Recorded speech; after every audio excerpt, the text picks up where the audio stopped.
তো mechanical switch আসল টাকার খেলা এখানেই।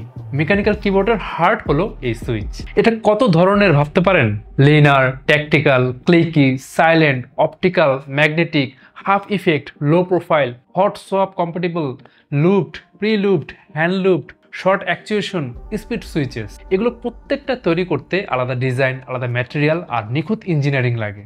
এক একটা ভালো মানের সুইচের দাম বাজারে 50 থেকে 60 টাকা। তো একটা কিবোর্ডে 87 থেকে 104টি সুইচ থাকে, তাহলে সুইচেই চলে গেল 5000 থেকে 6000 টাকা। তো এখন বুঝলেন এত দাম তাহলে কেন?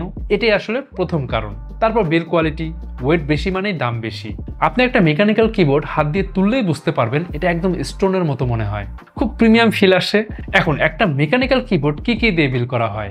একটা থিক মেটাল প্লেট, তারপর noise dampening foam, silicone pad, gasket mount, high quality PCB, aluminium body বা steel frame, screw in stabiliser, pre lubed components.